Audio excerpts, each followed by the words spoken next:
Well, thanks for joining. Good to be here. Good to have you. So the last time I saw you, it was probably 10 years ago, right? After you were my thesis chair in graduate school, and I graduated, I got my MFA in 2013 Mhm. from the University of Illinois in Champaign-Urbana, and you'd been teaching there for a number of years. Yeah, I taught there for 32 years, and I think you must have been in the very last group of people I worked with before I retired from Illinois. But then I went to Chicago, where I had been commuting every week, and I had a studio, still have a studio in Chicago, uh, and didn't like being retired at all.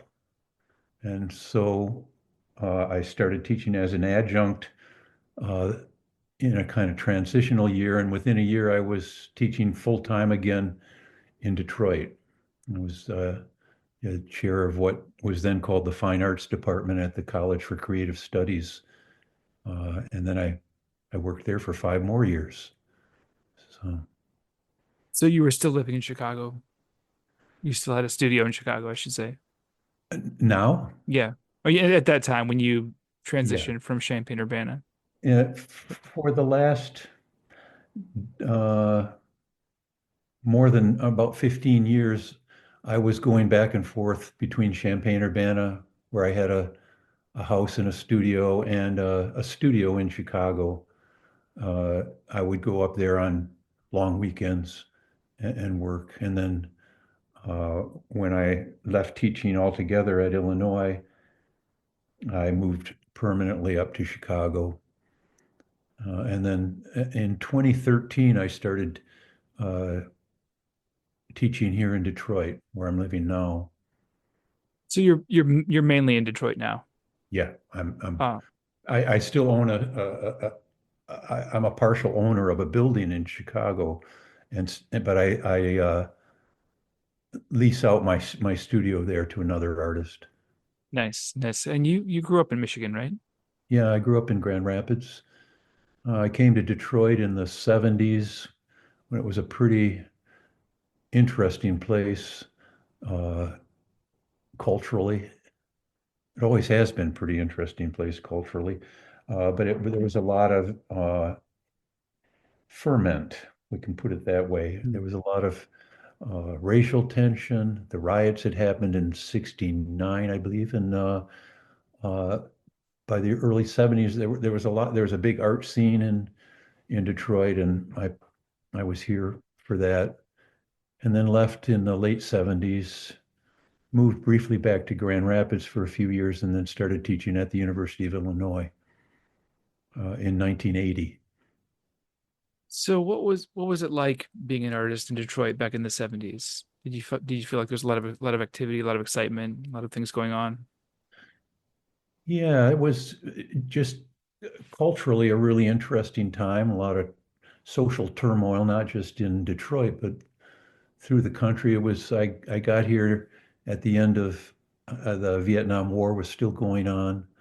Uh, there was a big kind of visual art scene in Detroit, mostly centered around Cass Corridor, which is a street in uh, in Detroit, and uh, it there were a lot of artist studios. Um, Detroit has always been a pretty good place for artists to live and work, although it's gotten pricey recently. But there were always a lot of old warehouse buildings and places for studio space. And uh, anyway, it was a good time to be here. Hmm. Uh, S- So then I went to what? oh, I'm sorry, I didn't mean to interrupt. I interrupted. Not at all. I was just tracing your trajectory from being an artist coming up in Detroit and and Champaign-Urbana was basically your first full-time teaching position. No, I taught for a few years. I taught part-time at adjuncting a little bit, I taught at Wayne State University where I'd gotten my degree, and I taught back at the school I'd gone to as an undergraduate in Grand Rapids for a few years, and then I ended up in 1980 uh, at the University of Illinois. Quite fortunate to have had you as a teacher your last, before you left Illinois Well, I back in. remember it quite well. I feel fortunate to have had you as a student and a person to talk to about painting. That was some good times, and I have to say that those 32 years at Illinois were really important to my life as an artist. I had the opportunity to work with really good people. It was a really strong graduate program and undergraduate as well. It was a pretty thriving art school, and I had good colleagues there. It made a difference to me in how I think about my own practice, and but particularly uh, the really good students I worked with always uh, the conversations came back into my own work. So it was teaching was always for me very much a two-way street. Could you describe that process a little bit?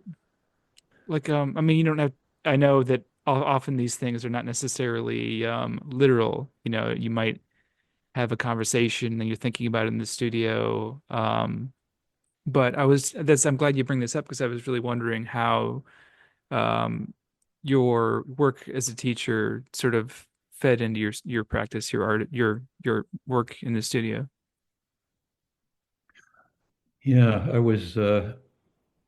was thinking a little bit this morning about uh, talking about my practice and as an artist and really the way it's uh, both as I work as a writer and as a producer of artworks, I guess. And then I thought, but my whole work as an educator was also in a way part of my practice.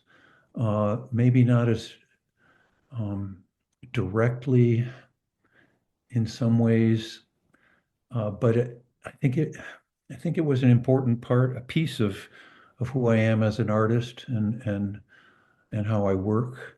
And well, let me explain.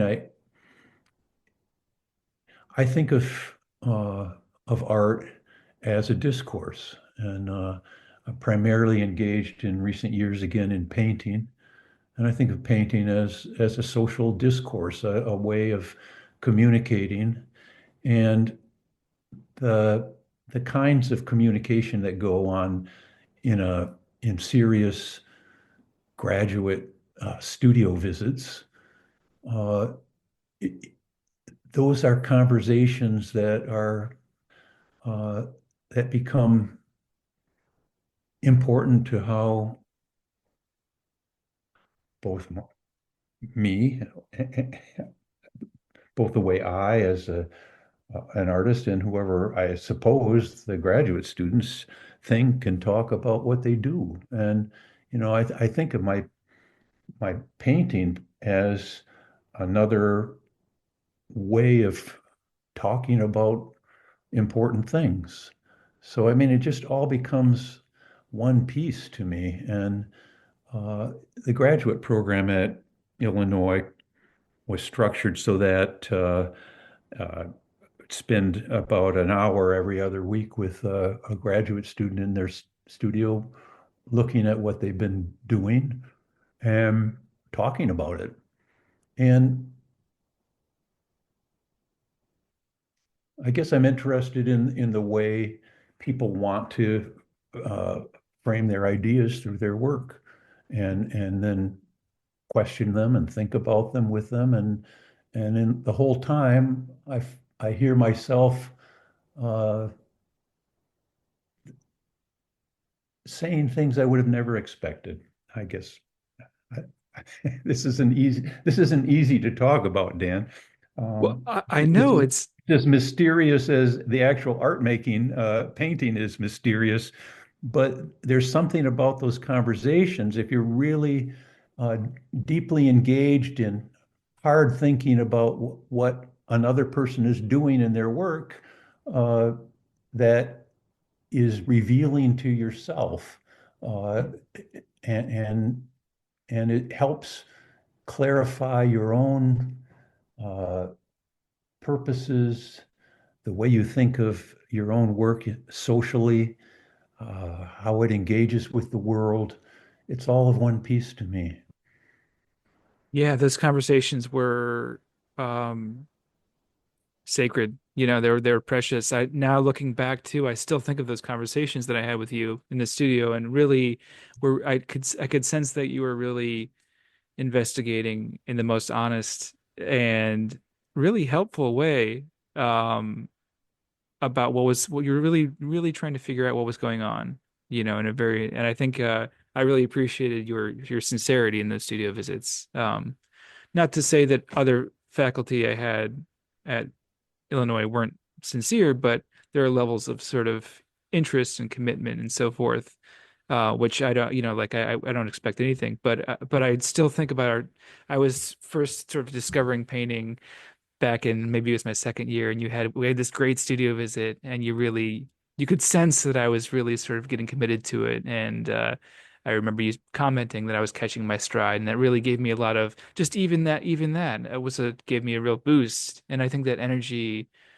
um it's infectious, right? So I can see, maybe it's not necessarily something literally, like necessarily like you see a thing or you want to paint in a certain way, but even just the energy of the creative energy, like sort of spreading outward.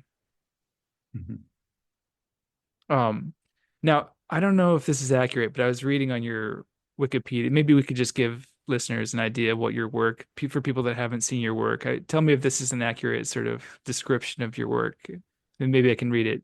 Um, Tim Van Laar's most recent artworks deal with the nature of representation in painting. A single painting merges multiple historical approaches to how paint is applied, how paintings create meaning, and how paintings define their subject matter. Would you say that's an accurate sort of brief assessment, a brief description uh, of your work? Yeah, could you read that again? It I got said, caught up on the first part. I know. Maybe I shouldn't bother reading it, but I haven't read that in a long yeah, time, Dan. yeah, I'll read it again. Van Laar's most recent artworks deal with the nature of representation in painting. A single painting merges multiple historical approaches to how paint is applied, how paintings create meaning, and how paintings define their subject matter. And I was like, sort of like, yeah, I was trying, I just loved, and one of the reasons that I applied to the University of Illinois, because I saw your work, and Mhm. I was really interested in all these different ways of handling paint. And you have maybe a really thick, juicy, luscious moment, and then like a photorealistic representation of a bird or flower, and then some really fun moments of just like some color, and there's so much there, and you can tell looking at your work that you've really thought about painting in a sort of like a in a very visceral and very, but also very intellectual way. Yeah, my my work is really rooted in kind of a collage aesthetic, and that's a really big deal, I think, in art for the last 125 years. I mean, I think it's so pervasive that, you know, when I say that about my own work, it's almost banal. I mean, it's it's there in so many places, that collage has become and I mean that quite broadly, but the way imagery is uh, uh, ripped apart and recontextualized, or uh, brought from one place to another, combined with other things, that whole way of thinking about how images are made, uh, is so central to not just the visual arts, but all of the arts in our time, that it's a kind of obvious thing to say, and it's kind of I mean, it's so ordinary, it's almost boring to say about my own work. But I'm interested in the kind of semiotics of that and how, how do we know things through this through these different languages that can be combined together and how one system of representation can be disrupted or uh, kind of even stronger, ruptured and torn apart and put together with something else. Um, I think that's just central to how we look at the world now. And so my own work, another way of just thinking of what that says in Wikipedia, and um, I I think they're pointing out that the work is uh, basically semiotic in its interests, how we know things through these different languages. And I think it all becomes obvious when you make it so obvious, when you put such different things together, it confronts you uh, with the fact that these are conventions, that they're ways of representation that are systems that we can easily uh, see through. They can become invisible to us until we put them next to each other. And I'm interested in that and how that works. Does that make sense? Uh, Absolutely. Yeah, absolutely. So it seems like you sort of use different kinds of painting as if there were different kinds of languages coming together in one place and sort of becoming forming meaning in relation to each other. yeah, I mean, I want something coherent in the end, even if there's a certain kind of perversity buried in it of things working against each other, or even sometimes more overtly where uh, I've selected things from contradictory ways of looking at the world, where there will be imagery from referencing Mondrian and and things that are romantic and highly representational, or sometimes uh, reference photography. Um, uh, but I want, in the end, that combination of things to somehow say something coherent and They all your work it not just be arbitrary signs for their own sake that somehow say something about, well, all of our communication is arbitrary sets of signs. That's that's not interesting to me. No, I don't get that sense. And I also get the sense looking at your work that it's definitely you. Like you look at it, I think if it were arbitrary, it wouldn't seem like there's a single author, perhaps. Mm. It's clear that looking at one of your paintings that you painted it, even, so I think that sort of negates that there is like that it would be arbitrary in that way. But I think I was also really influenced by your work in grad school, and I didn't really think of it until we were sort of leading up to this conversation. Back in those days, I was really thinking about postmodernism and Foucault, and of course, we had the seminar with Conrad Bacher, who's also just a wonderful professor and really very intellectually rigorous, and he made us learn about Foucault and Derrida and all these these big thinkers from I guess these modernist thinkers, or post whatever, more recent guys too, but Foucault was one that I really attached to because I was really thinking about these heterotopias, which is like a garden. So you can take a kind of painting from this period of time, and I was using Hudson River School paintings and combining it with like a contemporary abstract expressionist moment there, and then maybe you have a little another sort of digital moment going on here, and but I think it all coming together in one place is like now it's liberating to think of to do that because you have permission to do that, you know. And I think that's the fun thing about painting. It's is that you can pull you're in this conversation with um all this huge history. And if you really grapple, it's just such a beautiful thing to be able to sort of grapple with that. And that's one thing I've always liked about your practice is that there is you're looking back, but it's not history painting, you know, and it's not, it feels fresh and it feels very, very much like it's doing its own thing. Yeah, there's more to painting for me than this discussion, though, of sources and references. Um, One of the things that I've I've come to realize that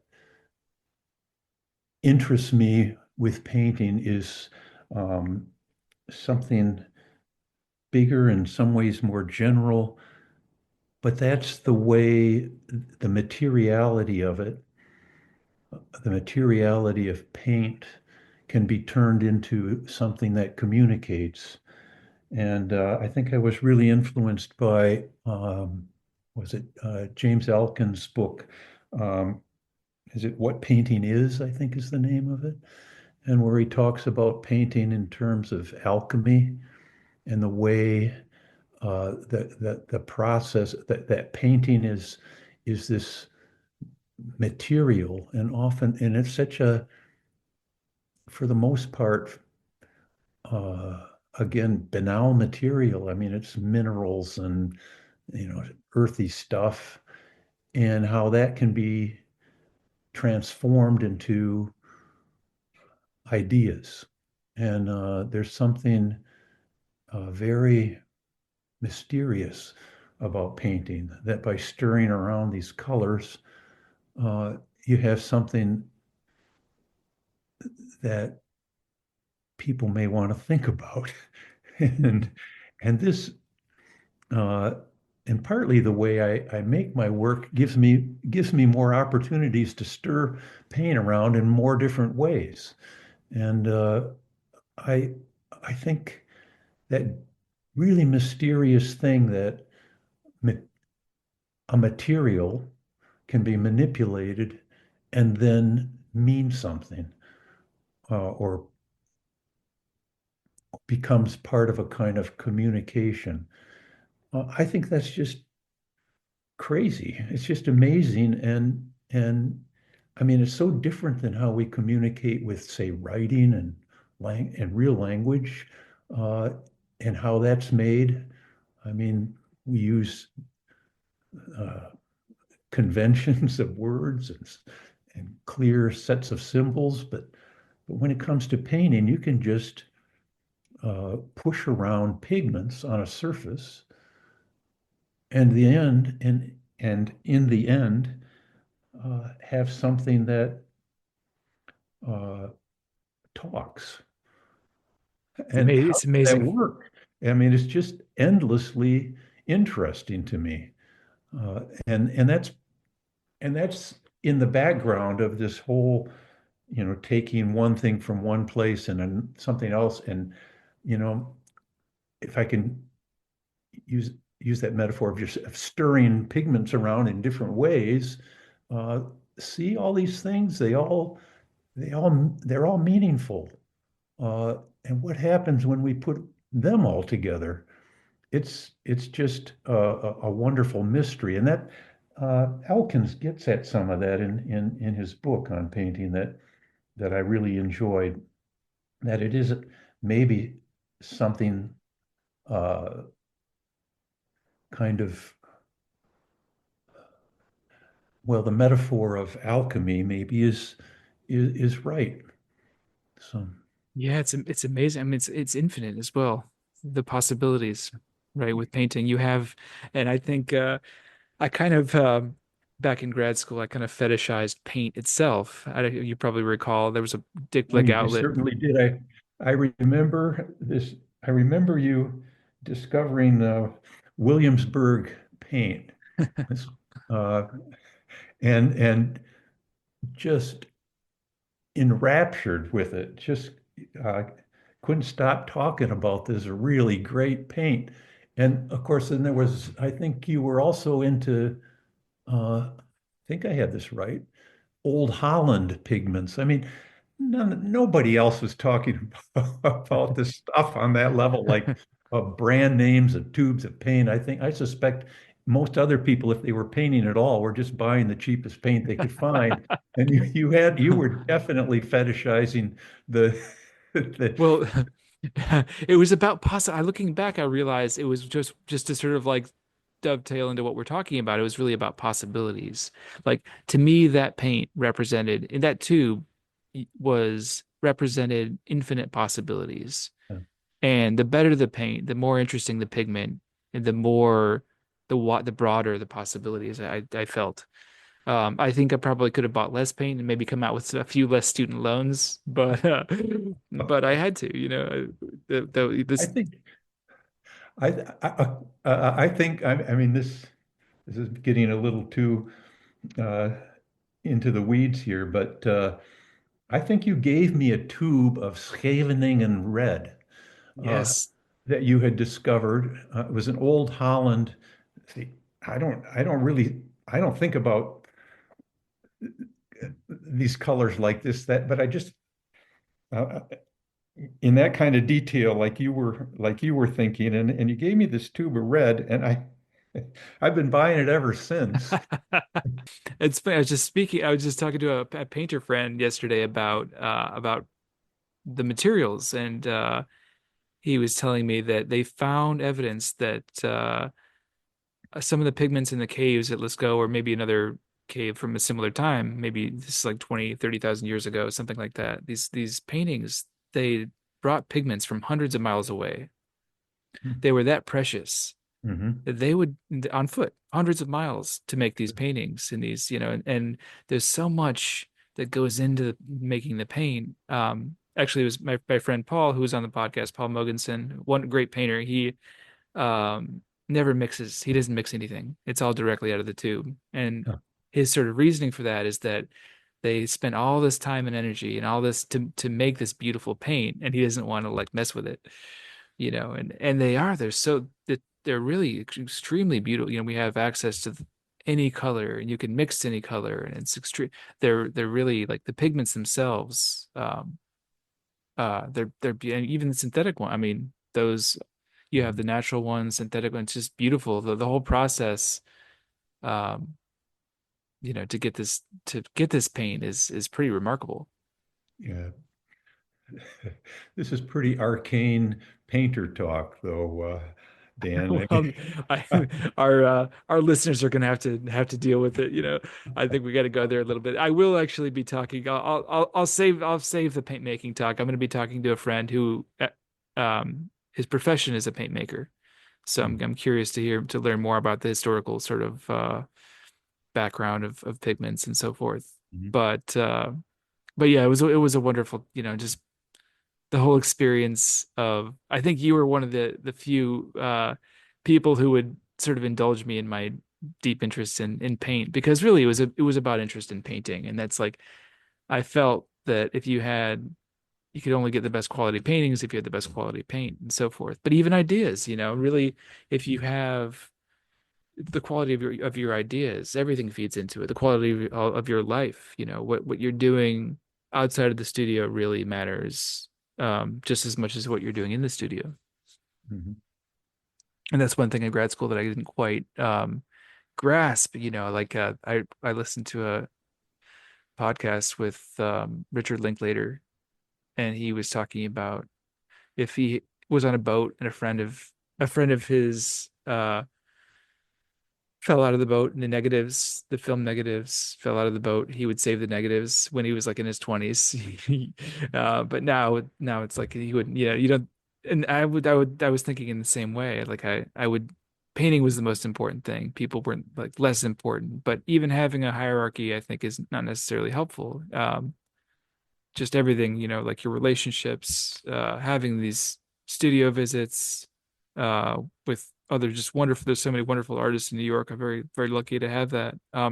Which that's one thing I wanted to ask you about. How, like, have you felt have you felt isolated as an artist in the Midwest?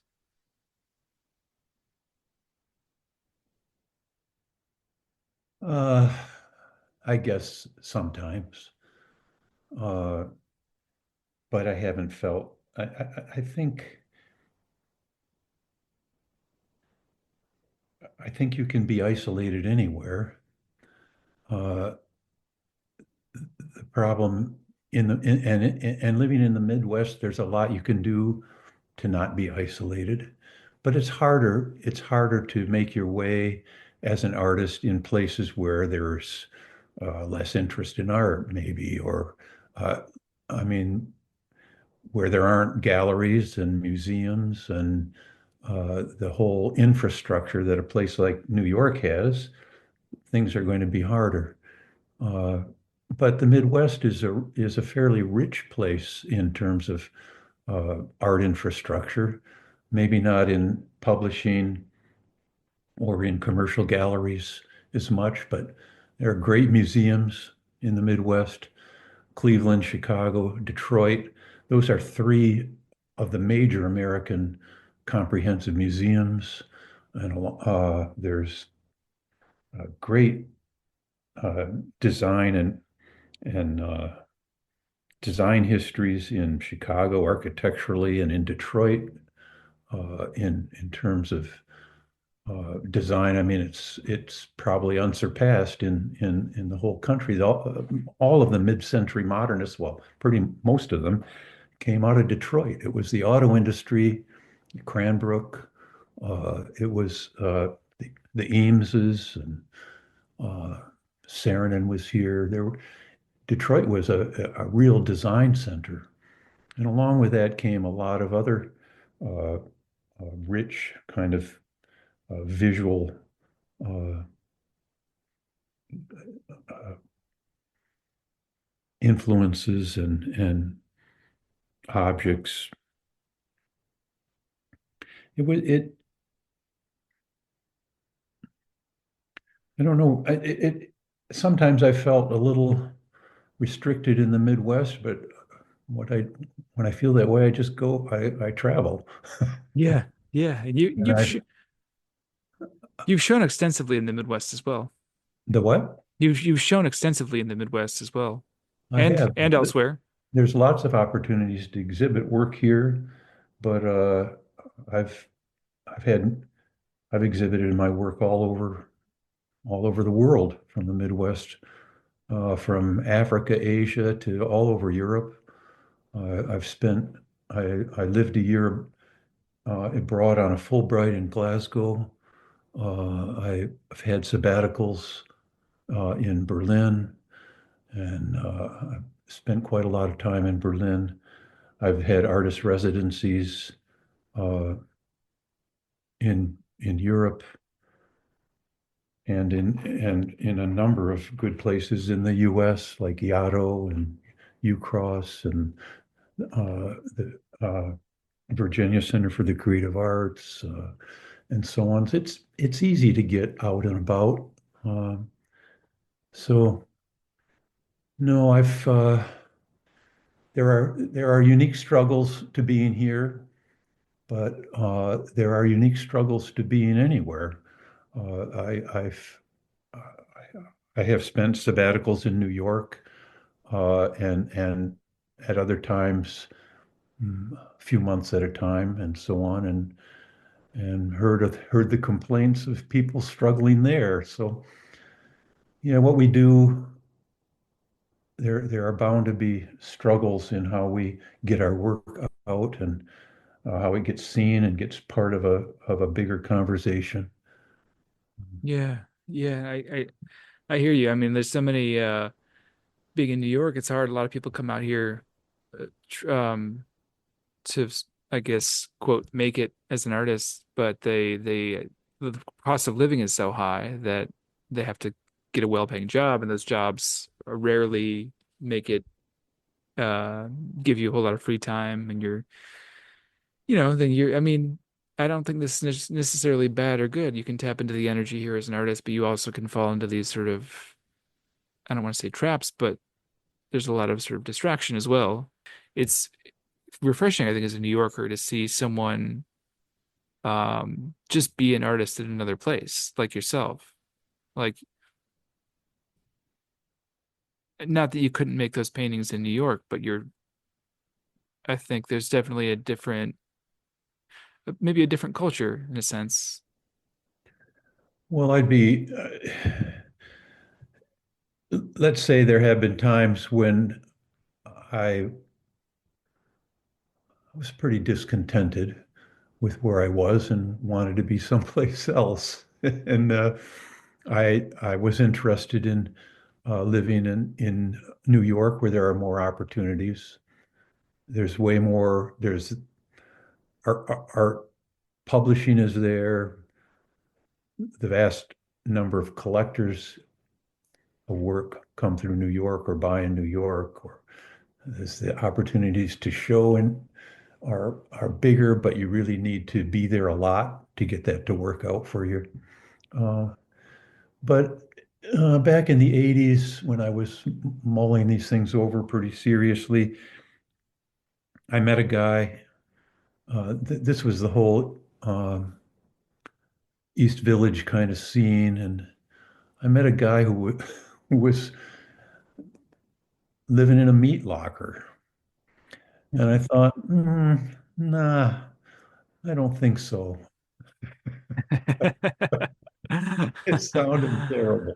Uh, Not that every artist, obviously every artist I met wasn't living in a meat locker, but I could imagine myself ending up in a meat locker and as all I could afford, and that didn't appeal.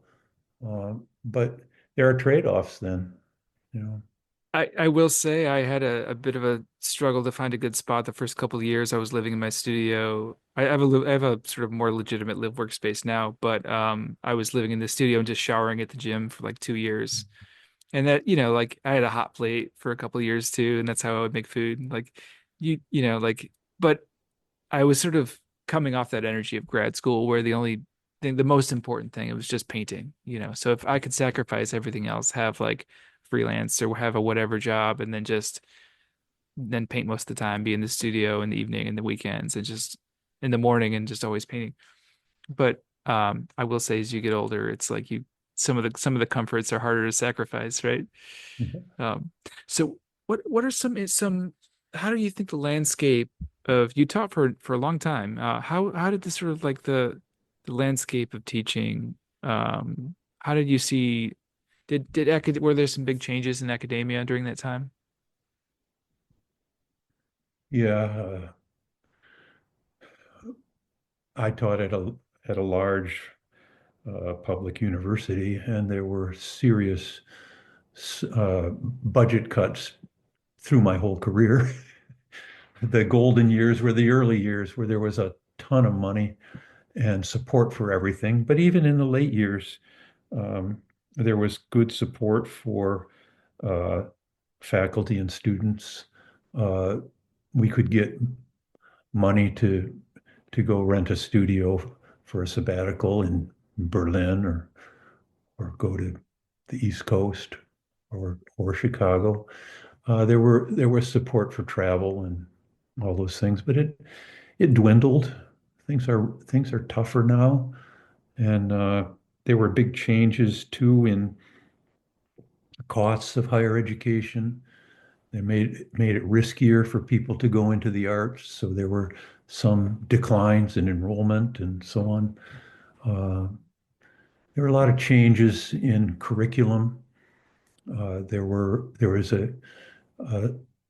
a shift away from uh, media to more general uh, ways of thinking about uh, ma ma materials and a lot of departments that were separate got combined. That would mean like things like painting and sculpture. There were big changes in how in higher education we thought about art and art education and teaching. Uh, Does that get at what you were asking, It Dan? it does. Thank you. Thank you. So what were some of your roles in addition to teaching where you had to be on committees and so forth? Oh, yeah. I was the head of the painting program at Illinois, and then later the head of the studio program, uh, which was all of the various programs, photography, painting, ceramics, and so like that. And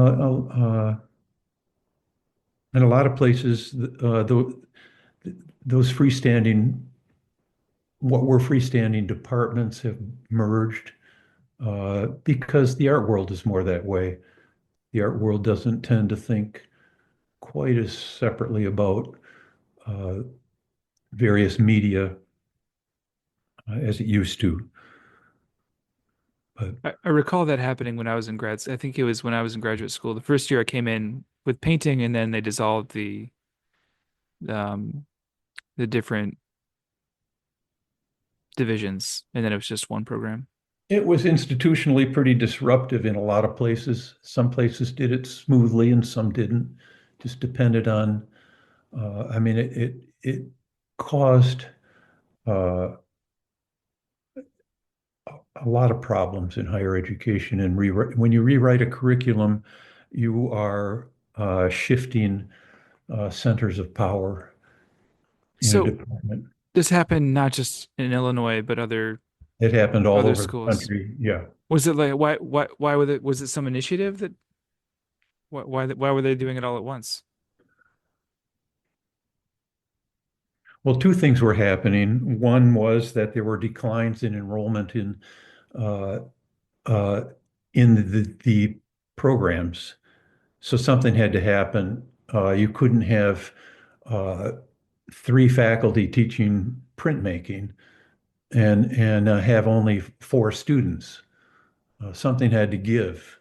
And so that's kind of a crude example, but when you had declining enrollments in some programs and you had tenured faculty, you had to somehow use those people in ways that were productive to the institution. This is going to That's be boring to a lot of listeners, Dan, I'm warning you. But that's one thing that happened. So there were these declines in enrollment that really created these imbalances and weird things going on in schools where and then secondly, there was just a big shift in the art world. The art world wasn't so interested in people defining themselves, and artists weren't as interested in defining themselves as a printmaker or a sculptor or a painter. And in many ways, the shift to a more general kind of curriculum reflected things that were going on in the art world itself. I think some of that has swung back a little bit in recent years. I've been, but it's still there. yeah. Yeah, I think the system has changed as well. I always expected that I would be teach painting somewhere at the university level, and I really enjoyed teaching as a grad student, and but you discover that I think the opportunities aren't the same. Maybe they are if you're very extremely motivated to do that, but I think it's very difficult, more and more difficult. There's just more people and there's less, maybe as you said, less enrollment in the arts, so like that landscape for somebody who's trying to break into it has changed. Mhm. And I'm not saying it's necessarily a bad or a good thing. And I think now there's just so many different ways to participate and engage. I greatly appreciate academia for art because of what I've got from it. But I think there are a lot of other sort of ways to do it in terms of just having a community and connecting and so forth. Because really that was what it was about. That was the best thing. That was the main thing is that Mhm. those critiques, they were just still, I mean, it's just connecting with you, with Joel Ross, Laurie Hogan, Conrad, all the faculty there, just really getting that experience and the other students as well. I was a little bit aloof, which I slightly regret, but I didn't connect as well as I think would have because everybody has an interesting if you can get somebody to come to your studio and seriously consider your work, Mhm. that's just a beautiful thing, and to have this sort of community and discourse is just a wonderful thing. I still think about some critiques that we had. One student in my, I think he was in my group, he had a piece and he said, "Well, I made this, anybody could, anybody could make this," referring to the quality of craft.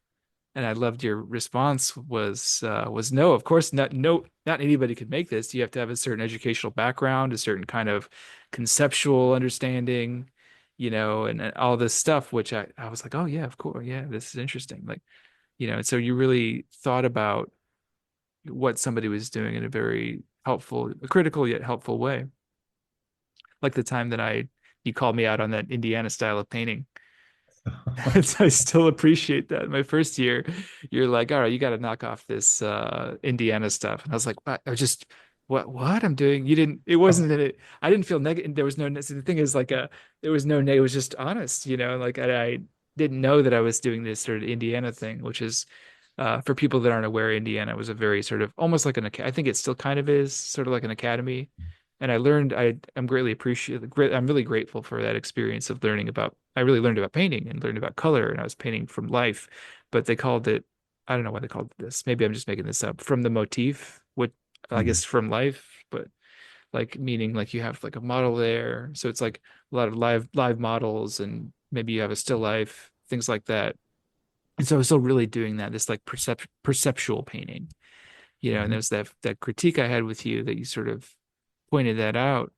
Um, and that was extremely helpful. So just that, having somebody come into your studio, seriously consider something. I mean, it'd be way easier for you just to have walked in and, oh, I love it. I love that. And I've had professors that did that. I love this. It's beautiful. But it might be encouraging, but often that's you need to hear the hard thing, right? Right. But I don't want to sound like I was insulting towards Indiana's No. program, but sometimes we just aren't aware of the kind of things we've accepted you just needed to realize there were kind of presuppositions in your painting that you hadn't looked at. And I mean, I think and that's all. By the way, that goes back to just something a few minutes ago we were talking about. When you have when you have other people than say painters looking at your paintings, you're also that can be really beneficial with the kind of shifts in curriculum where you have uh, people from completely different uh, places in terms of media and the way they uh, make their own work, look at your work, that can be really beneficial as long as they're looking at it out of a kind of respectful, how can I help this person make their work better? Not trying to just change you, but it can be really a productive thing. Yeah, it was extremely productive, and I'm glad that I sort of came into it. I was fortunate that the University of Illinois at Champaign-Urbana was a 3-year program. And I had the first year to really just kind of go wild, and I was doing video and then sculpture, and then I circled back around to painting toward the second year, and then by the third year, I was pretty confident. But it is extremely helpful just to have people that have various backgrounds and various they're in different places. I'm sure at that point you'd done a lot of critiques. You'd seen a lot of work. Yeah. Um, was speaking of which, I wanted to ask if you had any interesting stories about any memorable grad students in your day. What are some interesting projects, things that come to mind were unusual, perhaps? Well, when I taught at Glasgow, I had students who were arrested for things they were doing. Uh, they weren't such horrible things, but uh, a student of mine uh, was modifying billboards. That was a little, and uh, he would make elaborate stencils, and then in the middle of the night get up on billboards and repaint parts of them, put new text on them, and uh, sometimes just subtly modify them so that people didn't notice right away.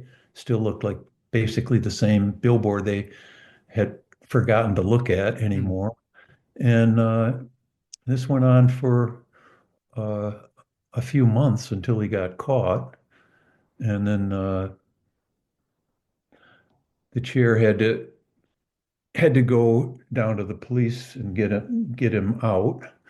Uh, I think it may have been the same student who was also got into trouble raking rubbish along the side of the freeway into images on the banks of the freeway. Got into again trouble with the police over this. Um, they were So kind of like a Banksy situation with the billboards. kind of like that. Yeah. Yeah. Um, then there was the usual graffiti vandalism kinds of more general cases. Um, but I've had students make amazing things. This is maybe off your question a little bit, but had this uh, student got materials from the surplus store at the university, old desks, filing cabinets, and just started bringing loads of this stuff in. I don't know if you were there when he was doing this. And before long, we had this gigantic pile of what looked like discarded, thrown out desks and tables and coat trees and stuff. And this was going on for a better part of a week or more. And finally stopped by and asked him what was going on with all this. And he said, he brought me over to one little point, and it just was this giant heap of trash. And he said, look, and you get over there, and it was like Yosemite. It had all been, he had arranged it all to take a photograph from this one point where all of this rubble turned into this image. And it was amazing. And I've never forgotten just the way that piece talked about point of view, about the translation of materials into an image, talked about banal things like three-dimensional, two-dimensional. I mean, it worked on so many levels. I just thought it was amazing. But it was just this kind of huge, crazy project. There were things like that all the time. Uh, there were some pretty excessive things that uh, were sometimes troubling in terms of uh,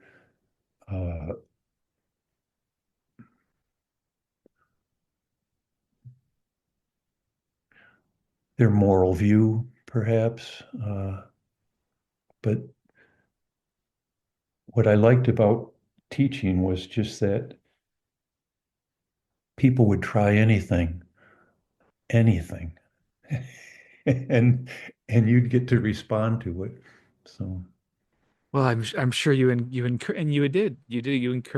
that sort of spirit of exploration. And um I remember also going to that restore. There was the restore, right, where you could get building materials. And I made that wall, that brick wall in the studio, and I got some other you like, did. yeah, and I was doing a still life from it, and I got molding from that. That was a great spot. You could get anything there. It was amazing. And I got this old building, all this stuff, and I was making these big still life for those like sort of weird apocalyptic paintings, but you really encourage that exploration and that sort of just, hey, let's see try it out, see what happens. Mhm. Um, and when you came in, there was a level of interest that I think you were just really just curious to see where it would go. So I thank you for that. I appreciate your, you know, giving me that encouragement at a critical time. So you must keep in touch with old students. Um, do you still talk to David Clayman? I do. I talk to him regularly.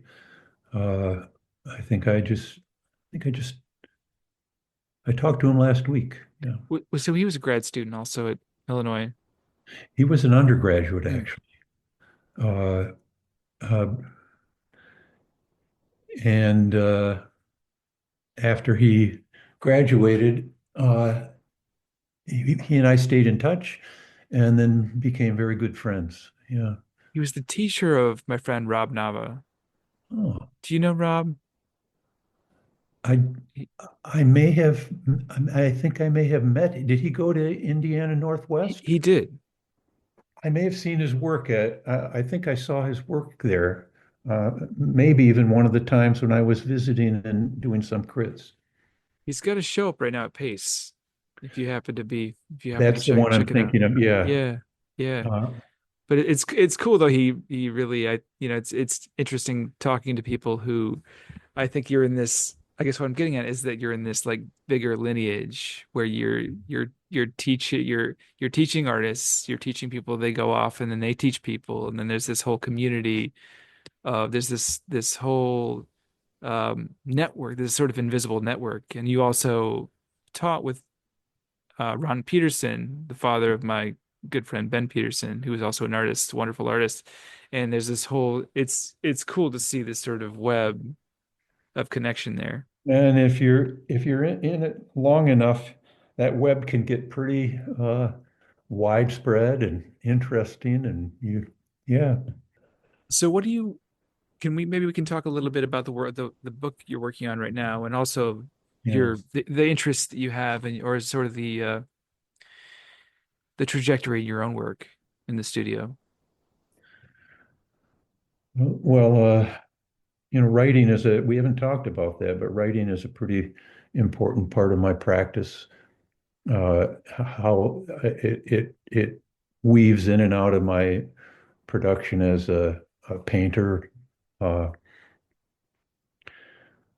I've published four books uh, in collaboration with my brother-in-law, and uh, and uh, and done quite a lot of writing of short essays of my own and uh, sometimes exhibition catalog things or uh, essays in other books.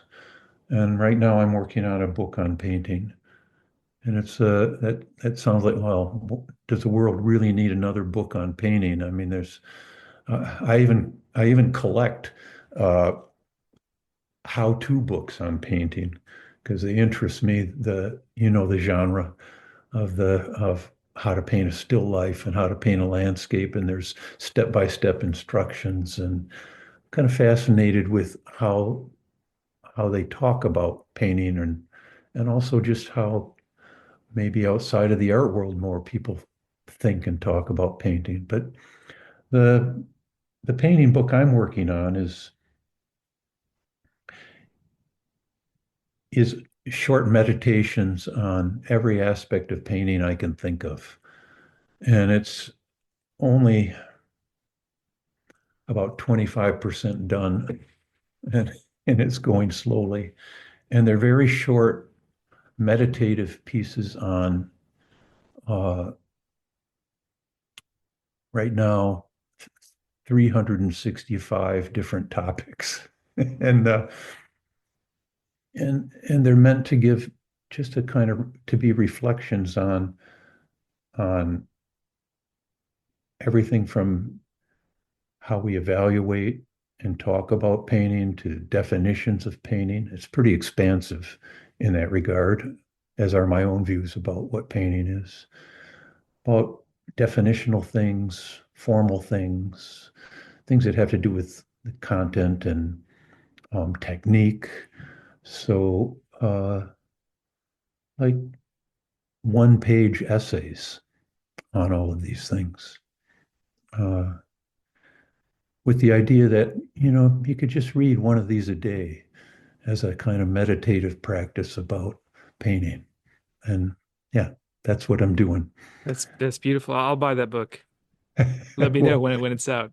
maybe if I hope I get it done before I'm gone, Dan, but Oh, you'll get it done. going slow. I got, you know, a fourth of it.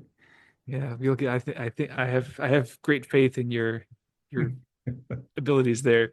I think you'll do it. I love. I've been reading this book called The Daily Stoic, Uh-huh. and they're little brief little segments from Marcus Aurelius and some Hmm. other Stoics from his time, and there's a little contemporary breakdown. So it's been really nice reading like one page of this every day. So every day is the date, and then the passage, and then the sort of like translation. I guess not translation literally, but just sort of like the contemporary sort of explanation of the quote.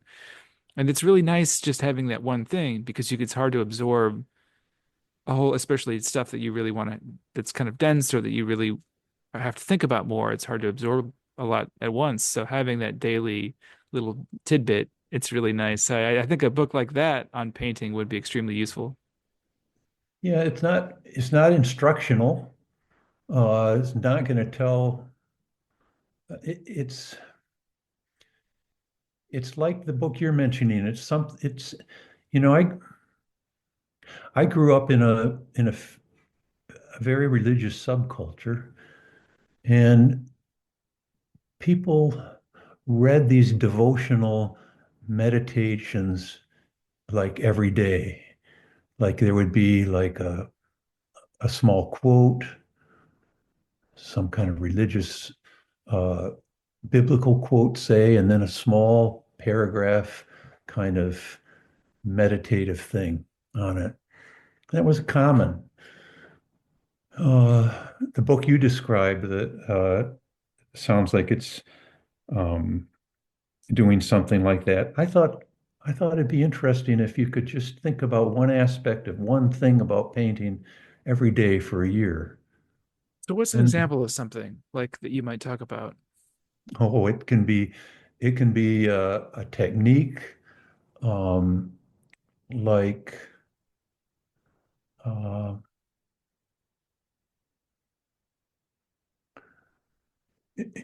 just some obscure or some just simple technique like uh, glazing. Not talk about how to glaze or but to think about, and I haven't written one on glazing, but to just think about what the act of glazing something uh, does and what it and some thoughts about uh, how it can be important, say, or and then there might be. I wrote a thing on the color red, or I wrote a piece on um, could write a paragraph about a fan brush, or just some insanely simple thing like that. I love Uh, that. so they're kind of small. There's 365 of them. That's a lot. Yeah, I think it's really good. And what you were when you were just speaking about really looking at what something is, like what glazing is, or what the thing is, I think Mhm. you really can get into the nuances of it. Like I recall one critique where you asked us to think about what the function of it is, what the function of the thing is, not what Mhm. it is, but what it's doing. Mhm. And at Yeah. first, I was sort of averse to that, like because I think it was sort of scary to really question the whole thing. Like what's it's like don't talk about like the history. Don't come at it from like a literal or historical standpoint, but I think Susan Sontag writes about this, if I'm not mistaken. Um, but like really look at like the function. What is it doing? Yeah. and then you're thinking about it differently. So I think that that's a really, like glazing.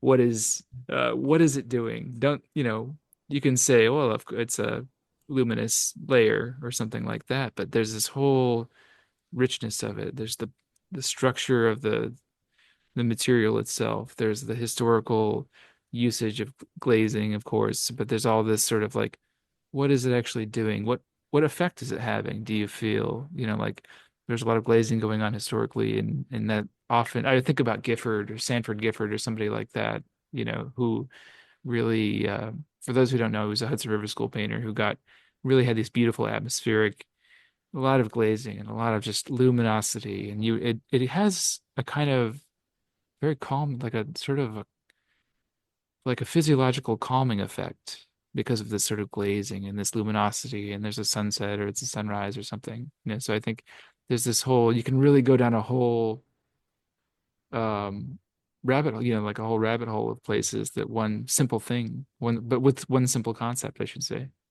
Hmm. Well, you kind of nailed it there. That I mean, I'm really the central thing to me is what does it do? And uh, and I think you might be referring to Susan Sontag's Against Interpretation, I think. But yeah, it's a different, it's a shift a little bit instead of asking what it means, asking what it's doing. And I mean, they can overlap, but they can also, I mean, what something does, uh, some would say, well, that's what it means, but it's not the way it's often thought about. Um, It's great. that that that's a real big thing in the last book that Len and I wrote about shiny things, uh, which is a, a book that examines, how shininess operates in the world and what it does, and it's um, that whole idea we just talked about is real central to other aspects of my writing as well. I remember you working on that when we were talking about that. You were sort of, I think you that it was in the formative stages back in grad school. You were sort of really thinking about those ideas. I came across this object, or I guess we often it was some candy, some like shiny wrappers that had been smashed on the street, just some. And at first I was looking at it and I thought, oh, what is that? Something like precious, because your mind, shiny things are. I'm sure you've written, or you could talk extensively about this sort of phenomena where we're attracted to shiny things because they don't really exist in nature in that way. And it was like a smashed piece of candy when I got up close to it. And I was like, what is that? It looks like some kind of a jewel or something. And I thought, Mm, oh, it's just a smashed candy, whatever. But then I thought more deeply about it, and I realized that every molecule, like everything that exists, is like a jewel. Think about the rarity of basically everything, of all matter, all that we're here at all is just completely astounding to me. mm, But so that thing itself on a deeper level is much more, it's just as precious, mm. it's just as that shiny thing actually is quite beautiful if you look at it from that perspective. Yeah. Well, shininess is full of contradictions. I mean, there are things, the way we use the term metaphorically can be uh, something precious, but it can also be something that we think of as cheap and uh, worthless. And it's a kind of an odd thing that the same term could cover uh, these totally contradictory uh, attitudes towards objects, say. And that's what first brought our attention to it. And then it just got a lot deeper from there. Uh, Mm. So it was the contradiction, the having sort of two seemingly opposing ideas. yeah, embodied in the Mm. same metaphor of, we dismiss things by saying, oh, that's just the latest shiny thing, uh, as if it's cheap. Uh, and at the same time, the things we hold most precious as objects are often shiny, like gold and diamonds and silver and so on. And how does that work? Why would we dismiss things with that same term that we use to hold things precious? So Hmm. and it just got weirder. There's all kinds of anxiety about shininess.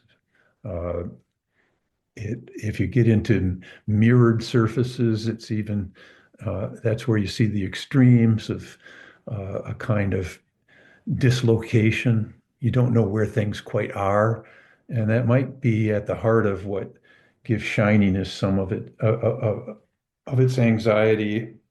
But there's ironic qualities to shininess. There's abject qualities. There's hygienic ones. There's utopian kind of shininess is used as a sign for utopia. But there's also abject shine, things that we find disgusting, especially sticky and liquidy things. Uh, Visceral things, yep. right? Yeah. I So I look we forward to reading it. good.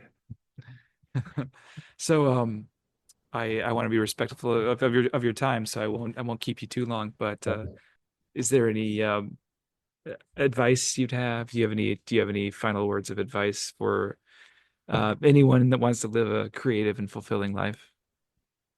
Well, while we were talking, one of the things you said uh, sort of struck me that, and when you pull it out, it might sound sort of obvious, but you in passing made a comment about uh, it being all the things around us that are important to our work, and uh, I think that's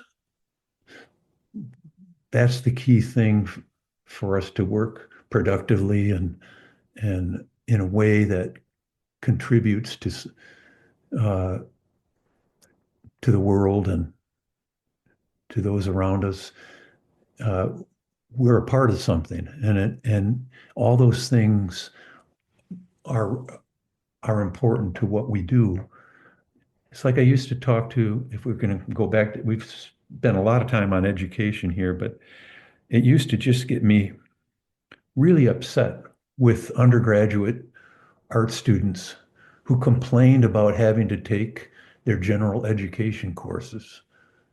And they didn't see what that had to do with their interest in art. And it struck me as always really sad that they didn't realize that their art came out of everything else. I mean, the art was produced out of everything else they knew. Not what they knew about art, it was what they knew about economics and history and literature and music and, you know, their math class. Uh, anyway, those things were running through my head when we were talking earlier, and I think that's pretty central. Yeah, it's all connected. Yeah, it Yeah. is. Thank you so much, Tim. Thanks, Dan. It was uh, really fun to be talking with you again. It's great to have you.